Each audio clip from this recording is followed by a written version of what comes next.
Um minuto. E aí, Simon, bom dia. Bom dia. 3, 2, 1, claquete. Pode colocar a partir de agora, moçada. Coloca de novo aí, Matheus. Presente. Ok?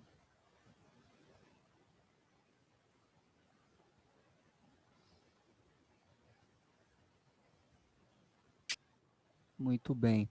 Raíssa, Gabriel, chegaram agora. Coloca presente aí na chamada. E aí, Simon, bom dia, tudo na paz? Muito bom dia, meu queridão. Coloca aí pra gente presente, pra gente iniciar, ok?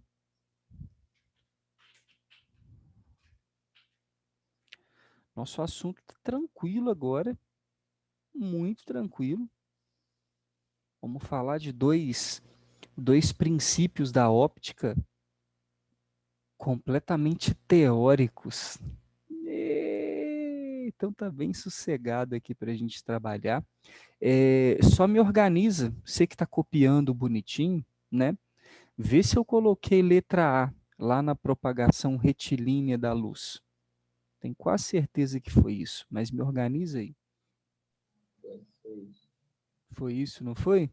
Então, dentro do tópico princípios da óptica geométrica, preste atenção, né, estávamos comentando sobre isso.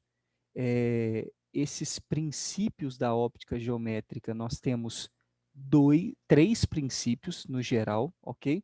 Quais são esses três princípios? Propagação retilínea da luz, independência dos raios luminosos e terceiro deles, reversibilidade dos raios de luz. Então, três princípios. Show de bola? Nós vamos ver o segundo princípio agora, chamado independência dos raios luminosos. Indem não dá, né?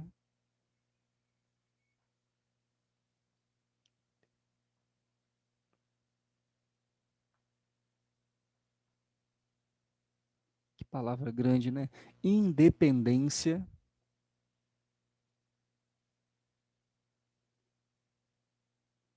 dos raios luminosos.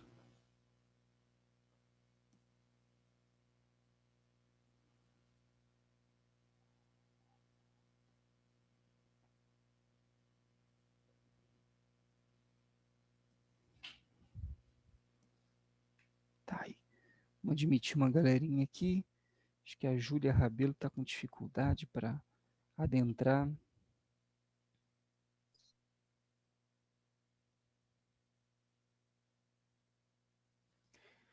Como o próprio nome diz, independência dos raios luminosos diz que os raios luminosos são independentes. Simon, o que que significa isso? Significa que no seu caminho, ok? Dois ou mais raios de luz, ao se cruzarem, eles continuam o seu caminho como se nada tivesse acontecido. Então, se você tiver, por exemplo, um canhão de luz, isso é um exemplo clássico que a gente pode colocar aqui para você.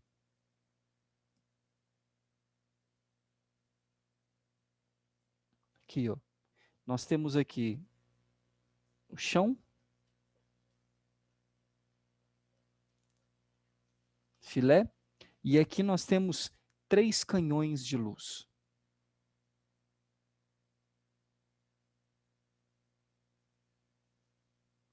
Show? Nós vamos chamar esse canhão aqui de vermelho. Vamos chamar o canhão do meio de azul. E vamos chamar o último canhão de verde. Perfeito? E nós vamos cruzar essa galera, ó. Chapar o canhão verde cá do lado de cá. Vamos jogar a luz verde ali. Vamos jogar o canhão azul aqui no meio. Ok? E vamos chapar o vermelho lá do lado de lá. Cruzando eles. Perfeito? A física entende, Gabriel Silva, você sabe como funciona a granada de flashbang? Daqui a pouco a gente fala um pouquinho. E aí, olha que interessante. Ao cruzar os nossos raios, né, eles vão manter-se fiéis ao seu destino, que é tocar o solo. E aí tem alguns exercícios que perguntam, né? Ah, quais são as cores que a gente vai observar nesses 4 pontos importantes? Quais são os 4 pontos importantes? São esses 3 aqui no chão e esse ponto aqui no meio de cruzamento dos raios. Galera, você sabe muito bem que ao prosseguir, ao passar um pelo outro, os raios luminosos são independentes. Então é normal que eu vou encontrar aqui embaixo verde, que eu vou encontrar azul aqui no meio e que eu vou encontrar vermelho do outro lado. E tudo isso por quê? Porque ao se cruzarem, os raios de luz são independentes. Eu vou anotar isso no cantinho para você já já. Agora, aqui no meio, o que você acha que vai dar aqui? Branca, Por quê? porque é o cruzamento de todas as cores. Legal. E eu estou jogando luz em cima de luz, conforme a gente foi falando aí nas últimas aulas. Então, quando a gente for cruzando, ok? 2, 3, 4, 5, 6 cores, a tendência é ficar o mais próximo do branco possível. Aqui a gente está misturando verde, azul e vermelho, então a tendência aqui é ficar branco mesmo, perfeito? Então, aqui nesse ponto de cruzamento aqui, ó, nós teremos o branco. Agora, uma cor em cima da outra resulta em uma cor diferente, numa soma de cores, mas não num caminho diferente, ok? Nunca se esqueça disso, né? Quem está Ô, Simon, liberando uma velocidade, uma frequência, uma energia para esse raio passar é a fonte, nesse caso, o canhão de luz verde, o canhão de luz azul e o canhão de luz vermelha. Então, quando eles se cruzam, né, normal, energia tocando em energia, porém passando de forma independente. Pode falar? se cruzar só vermelho e azul, vai ficar roxo. Sim. Ou, Então, ou a tendência é quanto mais cor você tiver, o mais próximo do branco possível. Misturou as 3 primárias, branco, mas misturou outras 2, aí nós vamos ter algumas modificações. Por exemplo, o vermelho e o azul, que você disse, dá o tal do magenta, né, que a gente chama de roxo, o tom de roxo. Então, a tendência natural aí é, na mistura, eu ter mistura de cores. Aqui, o mais próximo do branco possível. Vamos colocar aqui entre parênteses, mistura de cores, que aí você lembra depois que pode acontecer uma mistura diferente do branco, perfeito? Quanto mais a gente tem, mais vai rolar esse tom claro, né? Esse chegar perto do branco. Ao se cruzarem,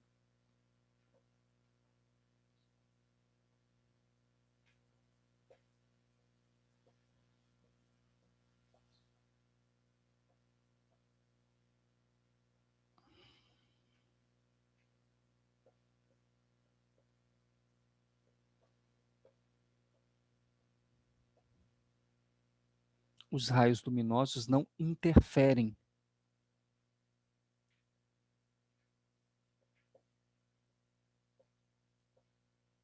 na trajetória uns dos outros.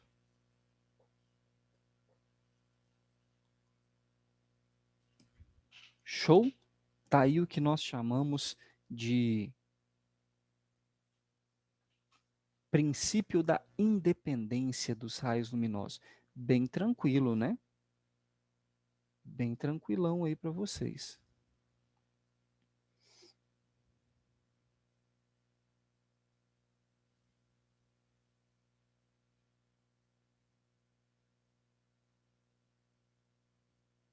Showzão? Ô, Simon, Eu? como assim não interfere na trajetória um do outro, se fica branco? Trajetória interfere numa mistura de cores, mas não no trajeto, né? Eu estou dizendo que se esse flash, esse canhão de luz vermelha aponta lá para a direita, mesmo cruzando com azul, cruzando com verde, ele vai continuar chegando lá na direita o vermelho. Você consegue perceber que só nesse ponto de encontro houve a mistura de cores? Mas se saiu daqui vermelho, o que que chegou lá no chão, lá na direita? Vermelho. Não é como uma tinta que a partir do momento que eu misturo, fica uma mistura, né? A mistura aconteceu só aqui, no ponto de encontro, mas continuou passando vermelho, passando azul, passando verde depois do encontro, certo, Regina?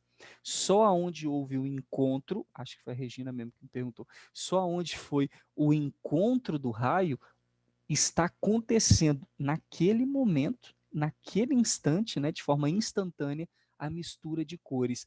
Tudo que passou dali segue a sua trajetória, a sua vida de forma independente.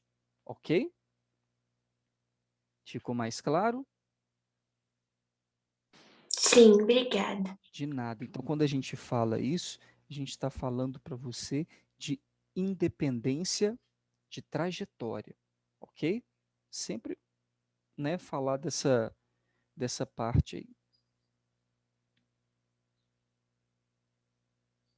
Tranquilo? Cheguei para cá para você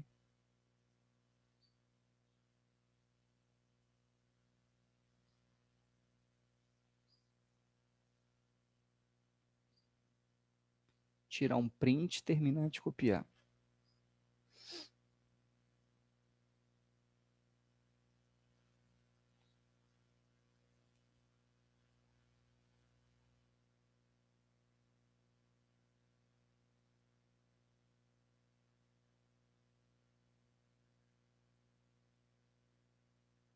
Ô, Gabriel, qual que é a sua dúvida com relação à granada de flashbang? Tipo, aí eles ativam como se fosse uma alavanca, aí ela vai soltar raios luminosos, não? Mais ou menos isso?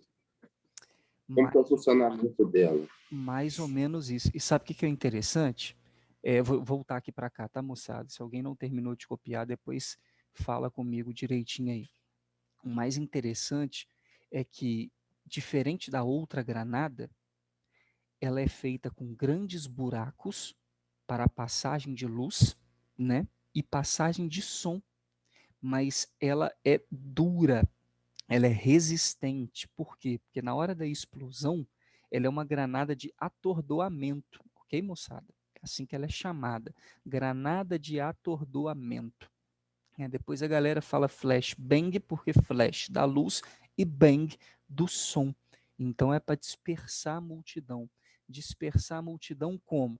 Criando uma explosão muito barulhenta, ok? E criando uma forte luz. Essa luz vai passar pelos buracos da granada, mas a granada ela não pode explodir. O que, que é a granada? O recipiente que contém dentro dela a química toda, né, a solução química toda, para que aconteça isso. Eu sei que o preenchimento dela é uma mistura pirotécnica. O que, que é isso? É para fazer como se fosse foguete, né? Um espetáculo de soltar o que, que tem no foguete: som e muita luz. Né? Então tem metal, né? Oxidante, sei que tem magnésio, sei que tem alumínio. Aí, Gabriel, de cabeça eu não sei exatamente a configuração, né? Já li uma vez lá que tem amônio, né? Não sei se é perclorato, mas enfim, existe dentro dela, então, uma quantidade, uma química dentro dela, depois até pesquisa lá direitinho, se bate com o que eu estou falando, magnésio, alumínio, amônio, ok? Para que no momento da explosão, três coisas aconteçam. Um barulho muito forte, a gente está falando, Gabriel, de mais ou menos 160 decibéis, 170 decibéis. Para vocês terem uma ideia, o ouvido humano ele é sensível a 120 decibéis como liminar ou limiar de dor. A partir de 120 decibéis, todo barulho que acontece para o ouvido humano, decibéis, uma medida de nível sonoro que chega até o ouvido humano, né, de vibrações do tímpano, a partir de 120, nós estamos numa região chamada pela física de dor, ou seja, incomoda, né? Vai gerar aquele barulhinho no seu ouvido, tim, quando você escuta um som muito, muito, muito forte e depois você meio que fica aquele meio surdinho. Então, o barulho é incrivelmente alto, né? Estamos falando aí da casa de 160, 170 decibéis e um clarão de luz que atinge as suas células fotorreceptoras muito rápido, deixando você meio cego, não conseguindo com o bastonete, né, conectar a intensidade de luz para enxergar naquele local. Então é uma granada muito interessante, porque três coisas vão acontecer: um ruído muito forte, uma luz incrivelmente forte e o terceiro e mais importante, não tem estilhaço. Compreende? Então, no momento de sua detonação, nós temos buracos nela para que saia som e luz, mas sem estilhaço, porque a gente não quer ninguém morto de verdade, né? Ela não é para machucar, é para atordoar e dispersar a multidão. Perfeito? Mas ela é muito interessante, viu? Bem interessante mesmo. E aí tem, obviamente, várias tecnologias, tá? Isso aqui é uma das que eu estou dizendo para vocês. Depois vocês pesquisam foto dela, dá para ver os buraquinhos direitinho, o lugar onde você tira o pino e lança, tal qual uma granada comum, né? Só que a explosão dela acontece de forma diferente, não gerando estilhaço. Podemos apagar? Sim. Sim. Esse é o princípio letra B, teórico, né? Galera gosta. Pô, tá fácil. Tá muito fácil. E agora o princípio letra C, que a gente vai observar muito nos espelhos. Daqui a pouquinho, né? Daqui a pouquinho a gente está chegando lá, chamado de reversibilidade.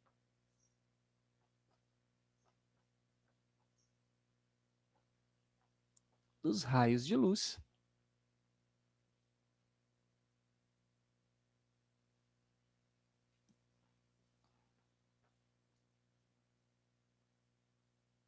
Os três princípios a gente encerra com dos raios de luz, ou dos raios luminosos. Né? Propagação retilínea, dos raios de luz. Independência, dos raios de luz. Reversibilidade, dos raios de luz. Conteúdo que já pode estar no teste. Né? Já que está lá princípios da óptica geométrica, pode ser que se tiver uma questão teórica, cite algum desses princípios de boinha de boaça, ok? Já já a gente chega num caminho sem volta para falar dos instrumentos ópticos, que são os espelhos, né? Planos, esféricos, depois as lentes. Então a gente tem muita coisa para ver, né? Daqui para frente, a gente está saindo dessa introdução à física hoje, especificamente hoje, a gente está saindo dessa introdução, e um dos princípios pelos quais nós temos o regimento aí dos espelhos, principalmente o espelho plano, é a reversibilidade dos raios de luz. E muito interessante, né? Eu vou explicar ele mais a fundo lá na matéria de espelho plano, que você vai entender melhor a questão de posicionamento de imagem, mas olha que incrível. No carro, você consegue perceber uma historinha assim. Você tem na parte interna do carro um espelho retrovisor chamado espelho plano. Não sei se você sabe.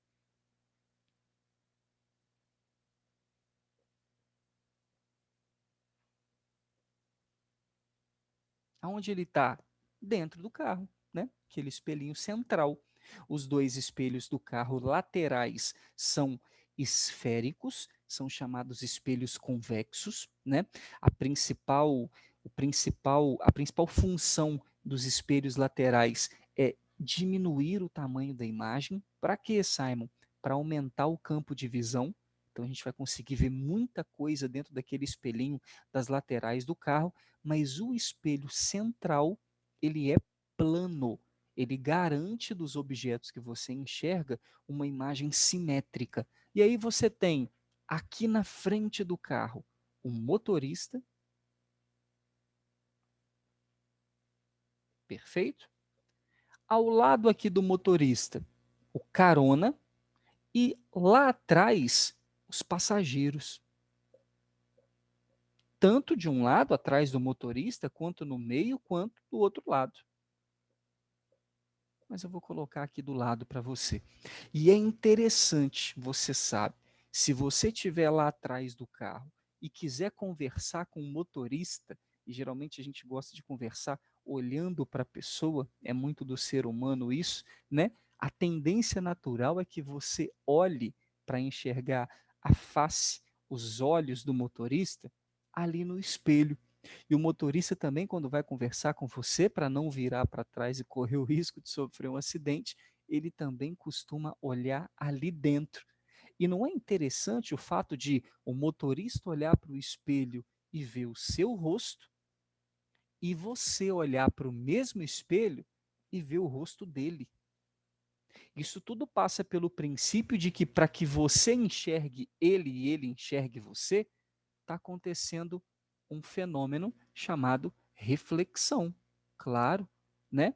Estou dizendo para você que preste muita atenção agora no que eu vou te mostrar. A luz que bate no passageiro, proveniente de onde, Simon? De fora, né? Num dia, por exemplo, numa manhã qualquer, tarde qualquer, a luz proveniente de fora toca no passageiro e reflete. Reflete para onde? Ah, tocando lá no espelho e do espelho refletindo para o motorista.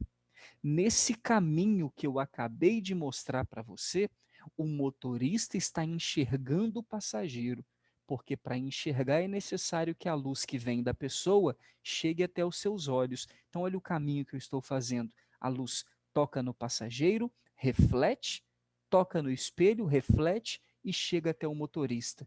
Então, o motorista acabou de enxergar o passageiro. Mas estou dizendo para você que se a luz ela é reversível, o que que significa isso? Dentro de um mesmo caminho, o raio de luz tem duplo sentido, tanto o de ida quanto de volta. O que que significa isso? Se o motorista está enxergando o passageiro, com certeza o passageiro também vai enxergar o motorista. Sempre assim. Se você estiver brincando na sua casa, tiver um espelho, você está sentado do lado, conversando com uma pessoa que está em outro local. Você não está olhando diretamente para ela, mas consegue enxergar ela mediante ao espelho. Se você enxerga o rosto dessa pessoa, os olhos dessa pessoa, essa pessoa também consegue enxergar os seus olhos. Diferente se você estiver olhando para o espelho e vendo as pernas da pessoa, vendo o braço da pessoa, uma parte do corpo dela, não necessariamente ela vai te ver. Mas se você consegue enxergar no espelho os olhos dessa pessoa, com certeza, se ela olhar para o espelho, ela vai conseguir enxergar os seus olhos também. Então, dentro de um mesmo caminho, eu vou escrever aqui, dentro de uma mesma direção, os raios de luz são reversíveis, ou seja, tem dois sentidos, ok? Se eu estiver vendo o braço, ela conseguiria ver o meu braço? Não necessariamente, João Gabriel. Não necessariamente, ok?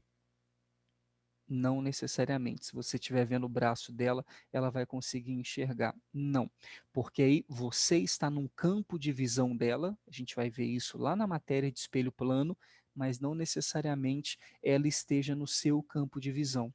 Tudo é uma questão de posicionamento. Agora, rosto, olho, para você enxergar os olhos dela, ela tem que enxergar os seus olhos, porque nesse momento eu tenho um duplo caminho, tá ok? Um duplo caminho. Ela enxergar o seu braço é a mesma coisa que falar que o seu braço enxerga ela, mas como o seu braço não tem olhos, não necessariamente a sua cabeça vai estar enxergando, ok?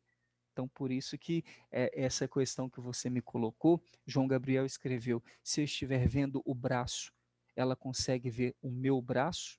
Não necessariamente, ok? O braço dela consegue ver o seu braço, entre aspas. Então, dentro desse caminho, e aqui a gente, como exemplo máximo, né, desse princípio da Ô, Simon, reversibilidade, a gente escreve sempre assim, pode falar. mas aí o braço da.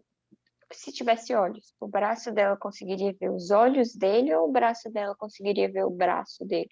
Ver os olhos, né? Se o olho dela enxerga o braço da pessoa enxerga os olhos dela, ok? Sempre assim, no mesmo caminho. Então aqui eu estou falando motorista e passageiro, o rosto, a face, porque eles conversam olhando para frente, né? Olhando aqui no espelho. E é muito legal perceber, daqui a pouco você vai conseguir perceber isso muito bem, é que o motorista está enxergando uma luz que está vindo de lá, ó, de lá. E nesse momento, eu tenho aqui, vamos colocar aqui para você entender, lá dentro do espelho, e vai ficar mais claro para a gente daqui a pouco, tá? Quando a gente for trabalhar com relação à imagem de espelho plano, bonitinho, nós vamos ter aqui dentro, ó, a imagem do passageiro. Vamos chamar de passageiro linha. E aqui dentro,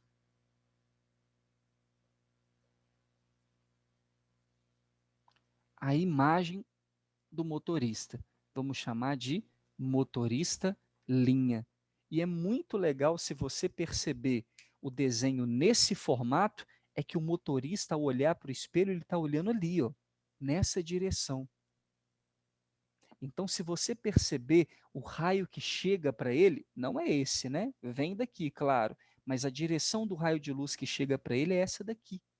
Então, ao olhar nessa direção do espelho, olha o que ele vê lá dentro do espelho: a imagem do passageiro. Já o passageiro recebe essa direção do raio de luz, né, com a imagem do motorista. Olha para onde ele está olhando: lá dentro do espelho, observando a imagem do motorista. Então, muito legal esse sentido. Já já você vai entender que não importa o tamanho do espelho plano, o campo visual dele sempre é simétrico. Ou seja, se uma pessoa está aqui, simétrico, a mesma distância do espelho, lá dentro estará a sua imagem. Se o passageiro está aqui, na mesma distância do espelho, lá dentro estará a sua imagem. Mesmo espelho sendo desse tamanhozinho, né? Ele forma a imagem de tudo ao seu redor. E enxergar vai depender da posição em que você se coloca na frente do espelho. Então, o motorista, mesmo estando na esquerda e o espelho pequeno estando aqui no meio, ao olhar lá para a direita, ele vai ver a imagem do passageiro. O passageiro na direita, ao olhar lá para a esquerda, vai ver a imagem do motorista. E aí eles conseguem conversar, ok? Mutuamente. Isso aqui em azul, a gente vai explicar para você daqui a pouquinho, ok? Mais para frente um pouquinho. Então, geralmente, para entender esse princípio, a gente sempre grava: o motorista vê o passageiro,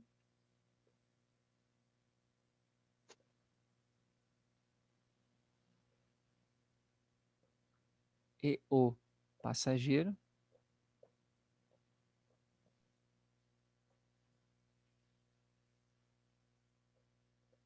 ver o motorista.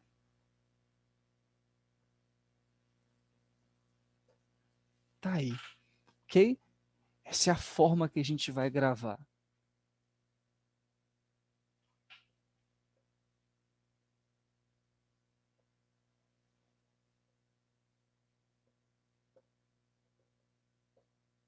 Num dado caminho,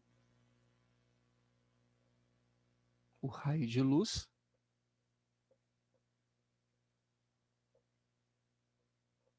possui 2 sentidos. Ou seja, é reversível.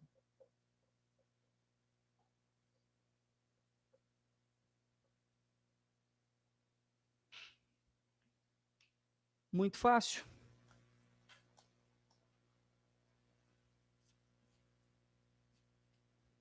Teoria de My Life?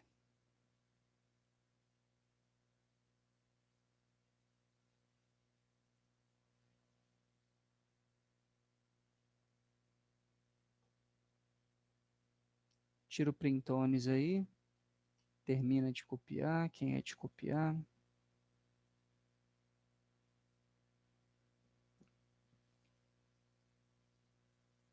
E esse é o terceiro e último princípio da óptica geométrica. Show?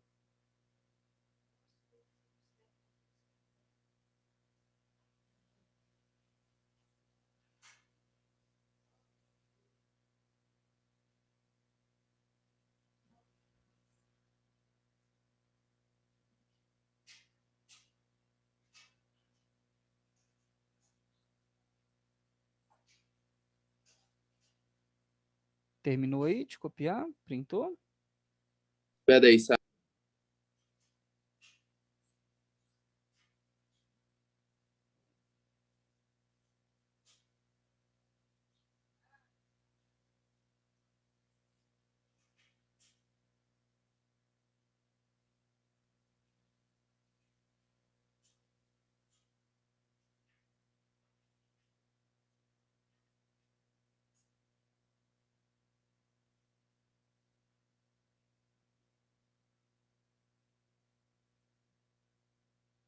Copiamos bastante hoje, né? Por sinal.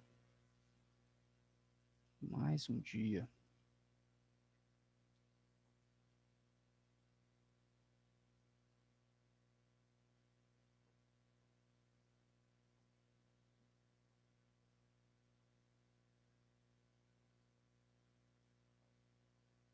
Quem já tiver copiado, tá liberado, viu? Daqui a pouco a gente retorna aí com a nossa segunda Falou, aulinha Simon. de hoje. Tchauzinho, Simon. Obrigada. Beijão, tá? Tchau. Eu que agradeço. Tchau, Simon. Beijos. Beijos. Beijos. Valeu, Thiago. Beijos.